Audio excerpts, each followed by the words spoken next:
Thanks, David, and thanks to SBI organizers for this opportunity. My name is Asif Rasheed. I'm a senior review chemist in the Office of Pharmaceutical Quality Assessment 2 within OPQ.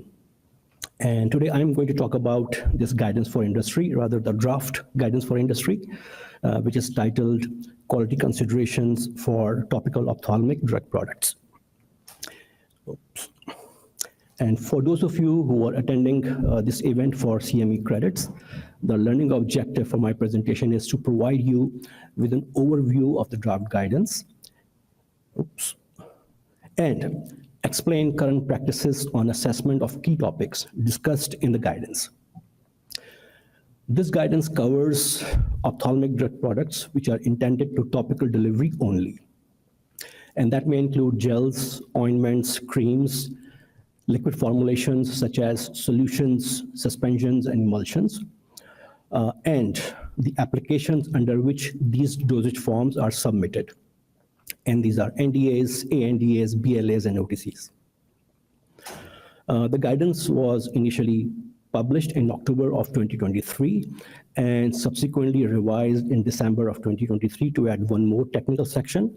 Currently, as of now, the guidance has 7 substantive technical sections, and these are listed here. These include microbiological considerations, visible particulate matter, extractables and leachables, impurities and degradation products, in vitro drug release and dissolution testing for quality, container closure systems, design and delivery and dispensing characteristics, and finally, stability.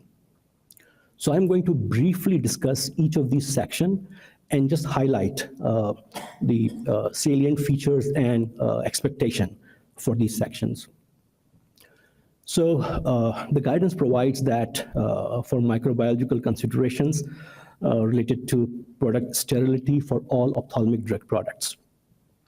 And emphasis is placed on complying with current good manufacturing requirements to ensure product quality.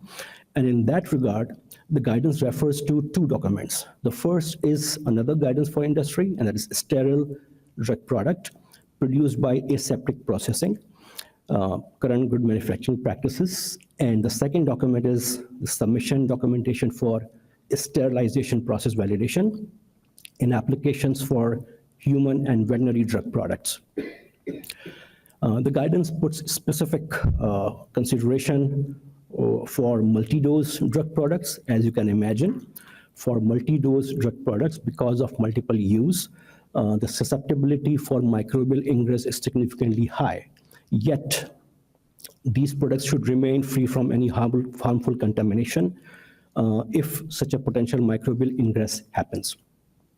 So due to this concern, the guidance recommends use of preservative if the drug product itself does not have inherent antimicrobial activity. And speaking of preservative, lately some applicants have approached the agency with proposal to use silver sulfate or other silver-containing compounds as preservative, and agency has not recommended that because of safety concern. Some applicants have approached agency with multi-dose preservative-free formulations, and for those type of formulations, the guidance recommends applicants that they must demonstrate protection, robust protection for each unit from incidental contamination during multiple use, as well as provide validation of all aseptic and sterilization processes. The next substantive section is visible particulate matter. And in general, testing for visible particulate matter is accomplished by visual inspection, and this to ensure that the products are not adulterated. However, we know that most ophthalmic dosage forms, the liquid, they are packaged in opaque containers, and for that, applicants can use either a destructive or a non-destructive testing. And I should point out that the guidance is silent on what type of destructive or non-destructive technique could be used. So that is up to the applicants. Applicant can choose a technique of their choice and provide adequate information to demonstrate, to justify the suitability of that technique for the intended use. For dosage forms, where the particulate matter are by design, for instance, suspensions and emulsions. Stability testing could be or should be used to evaluate changes in particle size over the shelf life. And this is done to accomplish to ensure that any intrinsic particulate matter should not be there due to product instability. For extractable and leachables recommendation, the guidance expect that the assessment for extractables and leachables for primary, secondary, as well as tertiary packaging components, including labeling of the container closure system. And the studies for extractables and leachables should be performed within the framework of the USP General Chapter 1663, which is the assessment of extractables associated with pharmaceutical packaging and delivery systems, as well as USP 1664, which is the assessment of drug product leachables associated with pharmaceutical packaging and delivery systems, and this guidance for industry. Container closure systems for packaging human drugs and biologics, chemistry, manufacturing, and control documentation. So I'm not going to go into the details of the methodology and the requirements, because after lunch, there's a whole presentation on this topic alone. So you are going to get more insights from our colleagues on the topic of extractables and leachables. Specific for leachable study, the guidance provides the safety thresholds. And these are given as follows: 1 ppm for reporting threshold, 10 ppm for identification, and 20 ppm for qualification threshold. And here I would like to point out that these numbers should not come as very new to our colleagues in the industry. These numbers have been out in public domain for quite many years. It's just that now the guidance has formalized them. And we believe that there is merit for this approach. Providing these thresholds upfront takes some level of uncertainty out. So if you are a generic applicant, you are working on your leachable study and your stability study, you are monitoring the leachables, so you know when to take action for identification or qualification should a certain threshold is reached. And also, leachable testing should be performed by fully validated analytical methods. And just a point of caution that the limit of quantitation for the analytical methods should be less than or equal to the identification threshold. The next substantive section for the draft guidance is impurities and degradation product. So in general, NDA and ANDA drugs follow ICH Q3B. OTC monographs are generally covered under USP 1086. But for NDAs and ANDAs, the information on impurities are provided along the lines of these 4 bullets. So it's for each specified identified degradation product or impurity, each specified unidentified degradation product or impurity, any individual unspecified degradation product or impurity, and total degradation products or impurity. However, this section provides a footnote which states that acceptance criteria for specified degradation products in generic drug products should be established according to the guidance for industry and as impurities in drug products, which was published in November 2010. So that means if you are an applicant for a topical ophthalmic drug product, for a generic, rather, topical ophthalmic drug product, you should be following that guidance in order to establish a specification criteria for a specified degradation product. But this guidance provides specific recommendation for unspecified degradation products or impurities, and those thresholds are different than the corresponding thresholds in ICH Q3B. And the guidance gives you the rationale. Why is it so? For one, that these impurities poses potential for high local concentration in the eye, and there's a lack of data on potential effects for these impurities. So because of that, the thresholds given are different from ICH Q3B, and they are given in this table. So you may notice that the thresholds are 2-tiered for drug products with strengths greater than 0.1% to less than or equal to 1%. The recommended identification and qualification threshold is 0.1%. However, for drug product with lower strengths, strengths less than or equal to 0.1%, the recommended threshold is 1% or 1 ppm. That is 1% of API or 1 ppm of drug product. For drug product with strengths higher than 1%, the recommended identification and qualification thresholds would be considered on a case-by-case basis. And also please note that these thresholds are for both identification as well as for qualification. That means if you observe an impurity, an unspecified impurity above these thresholds, we expect the applicants to identify as well as qualify these impurities and provide the safety information. We should address both local ocular toxicity as well as general systemic toxicity, and those information will be assessed by relevant disciplines within the agency. The next section in the guidance is in vitro drug release / dissolution. The guidance recognizes that rate and extent of drug release is a quality criteria to ensure consistency for certain dosage forms, namely suspensions, emulsions, and semi-solids. And for that matter, this test could be used or should be used as part of quality control strategy. And the guidance provides an alternate also.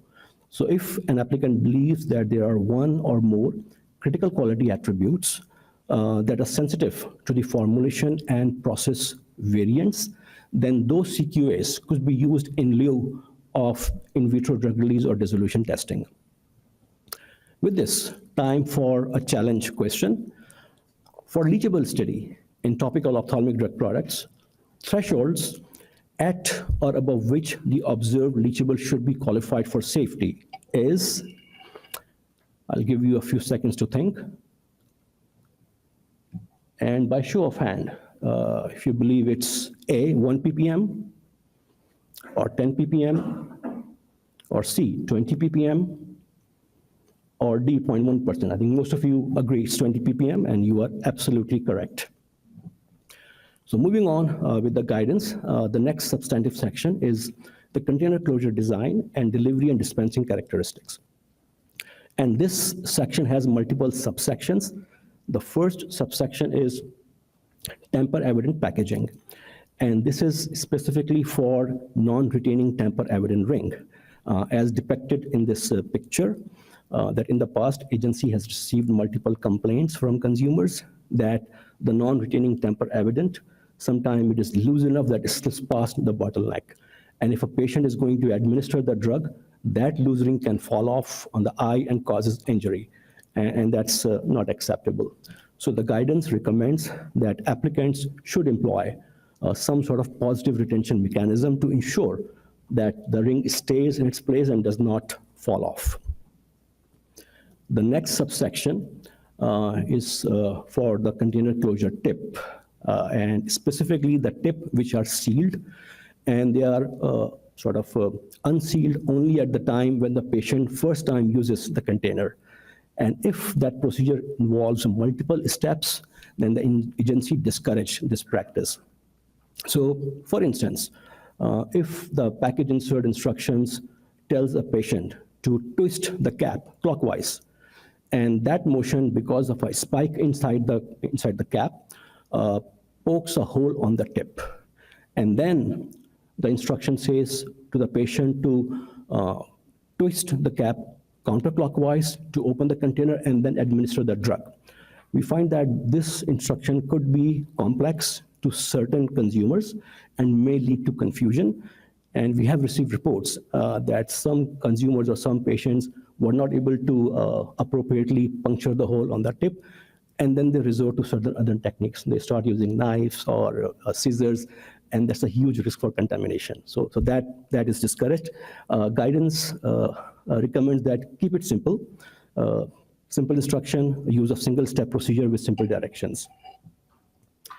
The next subsection is for torque specification, or the twisting force that is required to open the container. And there the guidance recommends for the applicants to consider the patient population. The torque should be low enough for elderly patient population to open the caps without difficulty, and it should be high enough that it remains in place during manufacturing, storage, shipping, and handling. Regarding the color coding for caps, which is to characterize the therapeutic class, guidance recommend to use the uniform color coding system as described in the American Academy of Ophthalmology's color codes for topical ocular medications policy statement. For the delivery and dispensing characteristics, the guidance provides the fill sizes for unit dose containers. So for liquids, non-preserved liquids, solutions, suspensions, and emulsions, the fill volume should not be more than 0.5 ml. And for semi-solids, ointment, and gels, the fill size should not be more than 1 gram. And these unit dose containers should not be able to recap. So it's a one-time use. Any leftover drug should be discarded. For multi-dose containers, the guidance provides a recommendation for drop size, and it should be between 20 and 70 microliters. However, for generic drug products submitted under ANDAs, the drop size should also be within plus minus 10% of the drop size of the reference listed drug, and be within the drop size of 20 and 70 microliters. However, if there is deviation, then applicant can justify those deviations to demonstrate similar number of delivered doses. Then the next subsection deals with suspensions, specifically suspensions which are packaged in multi-dose containers.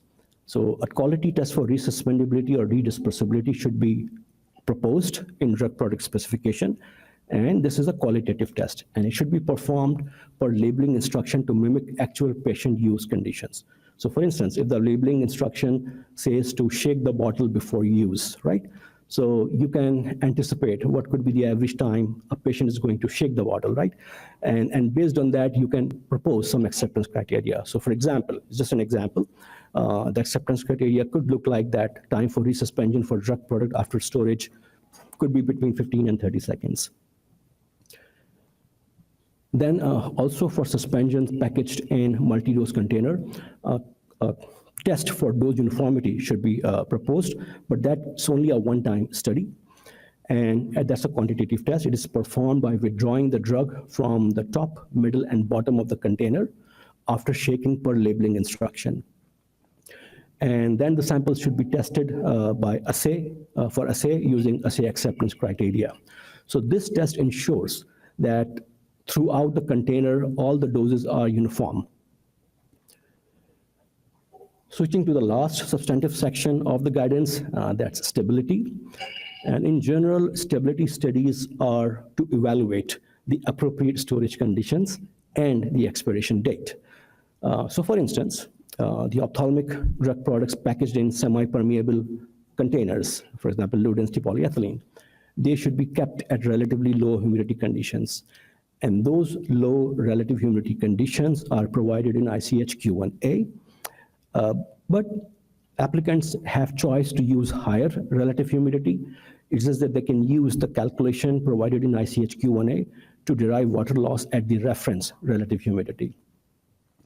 Then the section provides recommendation on orientation during the storage. And for NDAs, preliminary development work can be done to evaluate the storage conditions in two different orientations. So upright and inverted or horizontal. And then the worst case orientation for batches should be used for batches representing commercial manufacturing processes. For ANDAs, however, two different orientations are tested for the primary stability batches. And the data from both orientations should be provided and analyzed.